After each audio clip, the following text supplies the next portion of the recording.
put off too long making some needed improvements to my one-way stock platform. In this video, I'm going to show you 3 different modifications I'm going to make to improve it, and I think you're going to be interested in doing the same thing to yours. I want to give a shout out to Jay of St. Pete Makes, whose video channel had a video that inspired me to finally make the needed changes. So the first thing I'm going to do is I'm going to scribe a line here, a little box, and I'm going to cut this away so the rest can get closer, provide more support, similar to many other aftermarket tool rests like this Robo Rest, which is no longer on the market.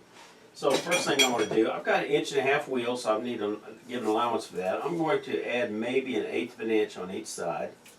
I'm just going to mark it with tape so I can check all of the platforms that I've got, all of these holders that I've got, to make sure that I've got them centered and they will handle the opening I'm going to make. So we'll start with that one, about 1/8 of an inch on each side. Take it out. Go over to the next one. And it's like, yep, I'm real pleased with that. So now I take that grinder plate over to my workbench, mount it securely in a vise. I put on leather gloves, wear your safety equipment. I've got a heavy-duty long-sleeve shirt.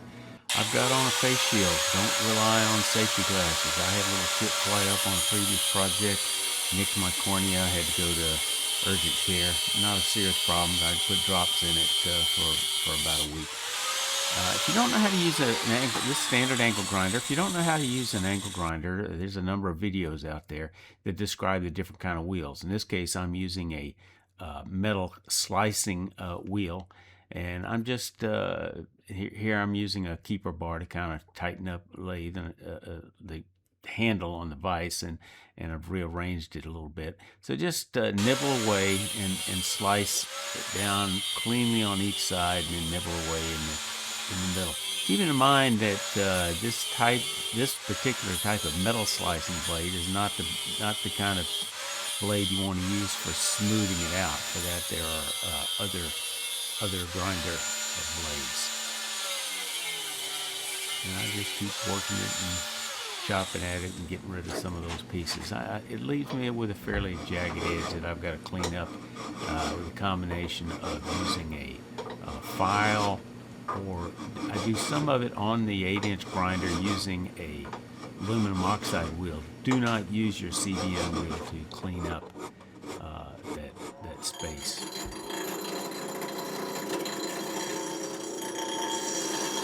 So I take it to my grinder. I'm keeping the platform flat against another platform at almost 90 degrees, and I'm working back and forth. Do not use the side of your stone wheels. That can cause you some serious problems. It can possibly explode on you. After I get it fairly flat, I start lifting it up, and I'm grinding on the bottom. You can't really tell that well from this angle, but I'm cutting it about a 45-degree angle and sweeping it back and forth to put a nice bevel on the underside of the platform. And here's that 45-degree bevel. It makes it a little easier to get closer to the wheel. Okay, my next task is going to be rounding over the corners, similar to this Robo Rest. I found this little 3-inch template I was using for something else, and I just simply use that to mark it with a felt tip pen, and then I will go over to the using my angle grinder and slice off, and then I'm going to show you how I'm going to round these edges off.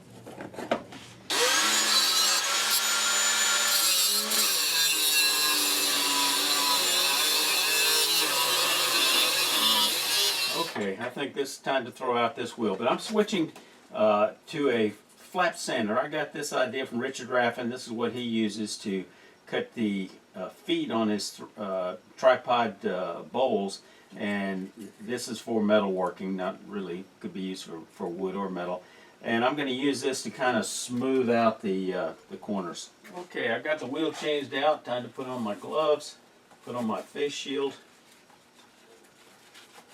And we're going to use that flap sander to smooth smooth those sharp corners away. Just figure out the best way to orient this thing. Let's go ahead and, yeah, I'll do this side and then I'll change it out on the vise. And I unplugged it for safety. Let's plug it back in. You want to keep a low angle on this particular style flap grinder, maybe less than 30 degrees.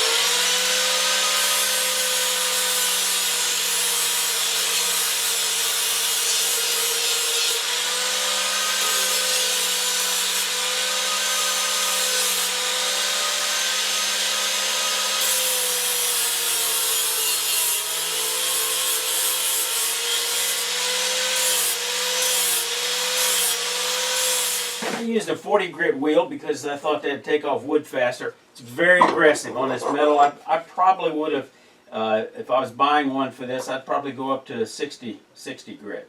But it's done a very nice smooth shaping on the platform. Now my shorter tools will fit. They provide better support if you're having to grind along the side of your CBN wheel. And here's a shot of the before and after. But you can always buy a one-way mini platform, which is shallower and not as wide.